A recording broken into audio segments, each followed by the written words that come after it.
মানুষ ভোট কেন্দ্রে যাবে না, তখন কি হবে? তখন শহীদদের আত্মার কাছে জবাব দিতে পারবে? এই সরকার চেঞ্জে একটা রূপ আসলো, তখন পিঠের চামড়া থাকবে? একটা দল 1 বছর বয়স হয়নি, হ্যাঁ, তারা হঠাৎ করে নির্বাচনে আসলে তারা ভালো কিছু করবে, ভালো কিছু করতে পারবে বলে এটা বিশ্বাস করা উচিত না। খারাপ করলেও তাদের দোষ দেওয়ার কিছু নেই। আর জামাত ইচ্ছাকৃতভাবেই করতেছে, কারণ তারা কোনো সময় সঠিক সিদ্ধান্ত নেয় না, সব সময় উল্টাপাল্টা সিদ্ধান্ত নেয়, তার নিজের স্বার্থের সিদ্ধান্ত নেয়, দেশ জাতির স্বার্থে না। যে কারণে তার বিপদে কিন্তু বারে বারে পড়ে।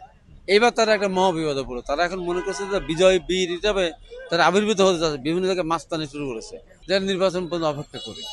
আমরা যদি মনে করি ওইটা, তাহলে দেশের বিশৃঙ্খলা সৃষ্টি হবে। যেহেতু এই সরকার আমাদের সবার সমর্থিত সরকার, তাহলে এই বিশৃঙ্খলা তো সারা বাংলাদেশে ছড়িয়ে যাবে। যে কারণে আমরা কিন্তু ধৈর্য ধরতেছি। কিন্তু তারা মানে একতরফা তারা করেই যাচ্ছে, তারা মনে করে তারা অপরাজিত। এটা কিন্তু ঠিক না। তাই মনে করি যে কালকে প্রধান উপদেষ্টার বক্তব্যের পরে আমি আশাবাদী। আমি নির্বাচন কমিশনও তারাও বলেছে নির্বাচন ঠিক মতো সময় মতো হবে, এবং জাতীয় সংসদ নির্বাচনের দিনেই যদি গণভোট হয়, তাহলে আমাদের শহীদের আত্মাটা কিছু শান্তি পাবে।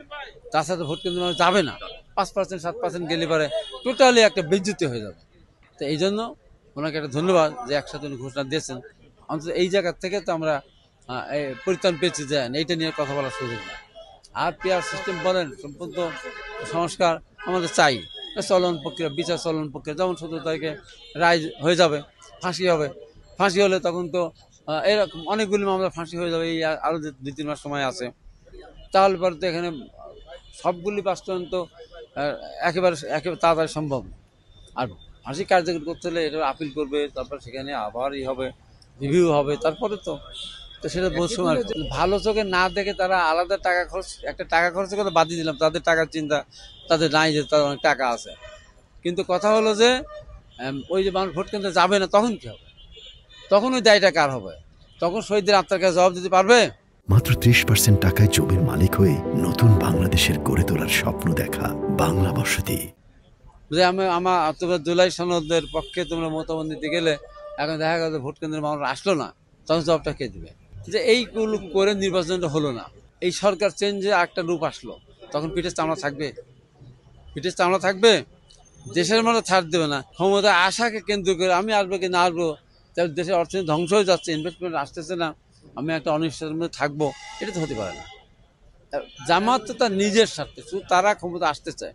ক্ষমতা আসার নিশ্চয়তা যতক্ষণ না পাবে, ততক্ষণ পর্যন্ত তারা এটা বলতেই থাকবে। কালকে যদি তারা বোঝে যে এখন নির্বাচন ক্ষমতায় যাবে তারা, তাহলে তারা তখন তারাই বল করে বলে তাড়াতাড়ি নির্বাচন দাও। এখন সেই অবস্থায় তো নেই, তারা এই জন্য তারা পিছাতে চায়, নির্বাচন হতে দিতে চায় না, দেশের ভিতরে একটা বিশৃঙ্খলা সৃষ্টি করতে চায়।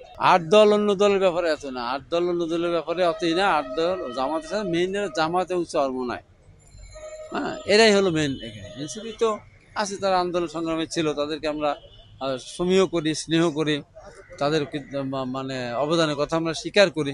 কিন্তু তারা যদি প্রথমেই জন্মলগ্নেই যদি স্বাধীনতা বিরোধীদের সাথে গিয়ে যদি একই ভাষায় কথা বলে, তাদের জন্য সবচেয়ে বড় দুর্যোগ ডেকে নিয়ে আসবে। কারণ ওই স্বাধীনতা বিরোধী যে লোকগুলি আছে, তারা কিন্তু ঘুরে ফিরে ওই স্বাধীনতা বিরোধী জামাত ওদের পক্ষেই থাকবে, এদের পক্ষে কিন্তু কোনো জনমত আসবে না। তাই ভবিষ্যতে এরা ভালো কিছু করতে চাইলে তারা জামাতকে পরিহার করে আলাদা জোট করতে পারলে ভালো। নিজেরা জোট না করে ভোট করে 10টা সিটও যদি পায়, 5টা সিটও যদি পায়, একটা সিটও যদি নাও পায়, তবু তাদের লস নেই।